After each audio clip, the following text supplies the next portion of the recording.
Hi, so as the name suggests, yes, I'm going to talk about my cat that I failed to save.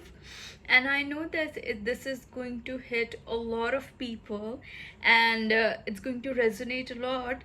But over here, I want to talk about especially the process of emotions that are often being ignored and often being not given importance to, and also what came about it. There's a reason why this series say failing forward. So because even if you fail, you gain so much because you keep moving forward. So back when I hadn't moved out of my home, at that point I didn't even know I had a soft space, not space, place, soft place for animals. Like I didn't know. I come from a family when I knew that I was attached to animals, but at the same time I never had that exposure. I know that around Eid time, we would have like goats in our house, right? And when I was like a teenager, like in an early teenager phase, I would go and I would ride them with me, but at the same times it was looked down upon, and it was like, okay, the women don't do that. So I was like, okay. And at that time I hadn't really explored it, right? And then this cute kitten just came about, and at first he would just he would just look and he would just hide away. And I don't know how I knew the way around a cat, but I'd say somewhat I knew that I cannot, like, if I were in that position, I wouldn't trust anyone. So I know that the cat wouldn't trust me, right? So slowly and gradually, it was, I would say, it took months. Like, it started with food, and then it started with, the soft purring, and it started with, the cat tangled around my legs. And then I just, at that time, I don't know what was going on. I just named him Koal. Yeah, he was black and white, but I don't know why Koal, so never mind. And then he took his first step inside my home, and then he was just stuck to my room basically. I still remember he would sleep like a king. Like, I had this massive rug, like a green rug with furs and everything. He would sleep in the middle of it. It was a gray rug, yeah. Sleep in the middle of it, and I would I would cover him up with a blanket or something, even like another rug. As far as I remember, he would just sleep there like a king. And I would sneak him at 1 to 2 a.m. and he would just, like, I would just do pss, pss, pss, and it doesn't matter where he is, he would just come running back and knew, okay, it's time to sleep in the room. So that was there, right? And like, fast forward, it was months, like it built up. And at that time I didn't even know, like, I knew I was caring, but it was like, yeah, I'm caring, like, it's like any other thing, like it came natural to me. But I didn't know, that growth to love and that growth to that attachment until the day um I until the day he died. I still remember the day before Cole died. He came into my room and he was just extra cuddly with me. And my brother was like, you know what? Why is he pouring so much love on you? And yeah, at that day I have to look at him. Someone, of course, ran over him. I won't go into gore details because I don't really want to. And it was the time I didn't even know I got attached. And the way I knew how much I loved him was just through my tears, I would say.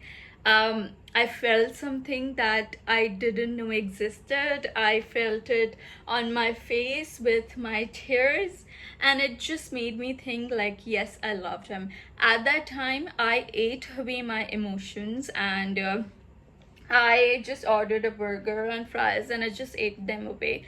But I still remember since that point, whenever like I would use my phone, I would open up any of his picture, Koal's picture, I would cry a lot, because he was that opening door for me, for my love for animals. So that basically changed everything, and that was the time I realized, yes, I love animals, right? But it wasn't much of an acceptance. But when I moved out of my home, and over there it was started it all started with a cat. It all started with a cat when she basically had three children, right? And she just dropped them off at my door. She came in once, she looked around, she liked it, she was like, okay, take care of my cats. And I did. I did. It's been more than a year, and the fact that that moment has changed entirely for me, it's just unbelievable. Right now I take care of cats. I have rescued as well, and send them off to definitely shelters as well. I understand what it's like at 1 to 2 a.m., because we all know that the life of a kitten is pretty fragile, right? And so I have to be very careful. Even the vet once told me, and I just hold on to that so tight, because he told me that, with kittens, you really have to push hard. And I hold on to that. It was this one time, it was 2 a.m. I didn't even care. I knew that my cat's Cleopatra's kitten was almost dying. I know I had to save, and I just booked a ride and just rushed off to the hospital. And I knew he died, but I don't know, something in me, something who I am, I think, say that no, I cannot give up. Even if at the time he died, that's okay. I'm okay with that. But at least I worked hard to give him a chance to live, and yes, like, I know that I have been overwhelmed with the amount of births Cleopatra has given. And yes, she's spayed now. Yes, all of my kittens spayed, neutered, everything. But that's just that one care.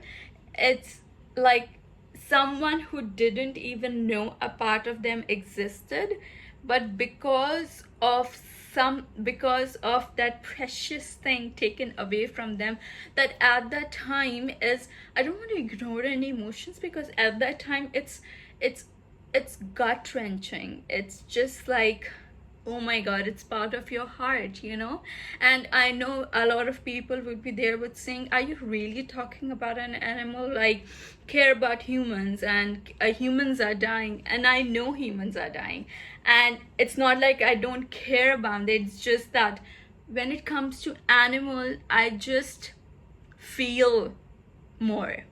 When it comes to, yeah, humans, I do care, I do whatever I can. But it's just that with animals, I just feel in my heart, and I just move forward whatever I can.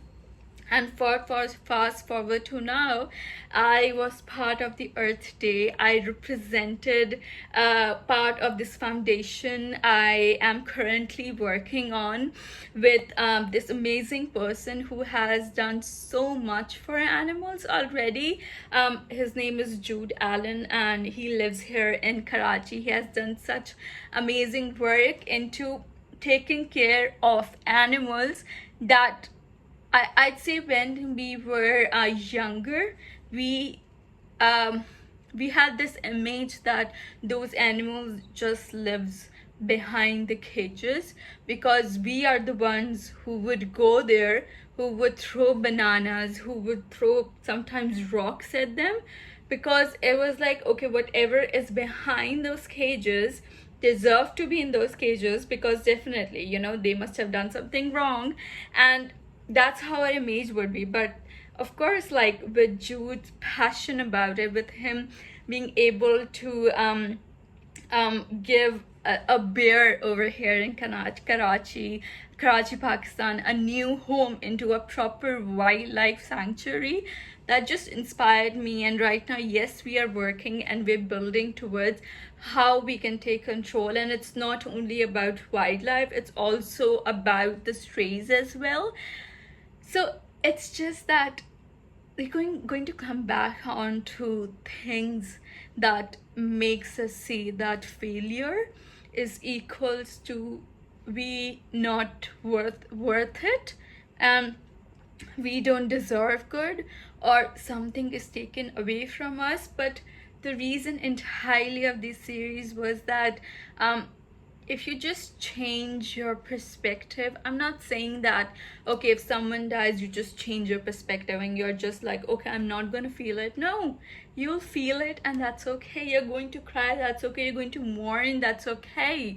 And you're going to feel distant from the people, and that's completely fine. All of those emotions, fine. But the fact that they're able to, even those failures, able to manifest something such great, it just gives you that hope that yes, I remember that when basically Koal had died, at the time I don't know what was in me, but because at the time I just knew that in my heart that as much as I loved Koal, I know that after his death he has gone to the God, right? And I know that God loves him even more than I ever could. So for me it was just like, okay, you have gone to someone who loves you immensely, and I was okay with that. Yeah, I struggled with that, but then again, even with my flowing emotions, not disregarding them, I was able to of course feel the loss, but the way it manifested in me and made me realize this door that I never knew existed, and then work its way to that, it's just a reminder for everyone. Because I know that losing an animals, for people who loves them, they know that it's not something easy. It's not something as a lot of people would consider, oh okay, it's not a human, so that's fine. What would happen? They would die. And it's just like, no, it's not that simple. If you are given this world, and if uh, animals and trees exist, that means it is on you that there is a coexistence of all of us together. And as much as animal teach us, and as much as some people think that animal does not teach them, I'd say it's our responsibility to still take care, even they have nothing to provide us, right? So going back to the failing forward, yes, I know that it's going to touch home for a lot of people, like I've already said initially, but acknowledging what you feel and not listening to people that it's not a big deal, it's a really big thing, a really big gift you can give to yourself. I don't think I was mature enough at that time, but the fact that I'm able to share with you, it's just a way to just be there in the moment. Like I have been there, so I know what it's like, but just use it in a way that it manifests into something really big. And sometimes, yes, for me, I wasn't even able to right now comprehend that, that moment of losing Koal, and right now taking care of so many Koals, right? I'm going to attach all of the pictures after this video has ended. But just looking back, tracing back your steps, just makes you realize how amazingly things have worked out, and how much, when you are able to change your perspective, you can actually see that what it's like to choose what you choose, and what it's like to live intentionally. Because yeah, failure is failure, but it's on you if you put it as you being at fault, or if you put it as a way to redirect you to towards something great. And if you're someone who has lost a beloved cat or a dog or a parrot or any animal, like, my heart goes out to you truly. But at the same time, I really hope you see past through this and it manifests into beautifully how you take care of people's, animals, and environment and trees, everything around you.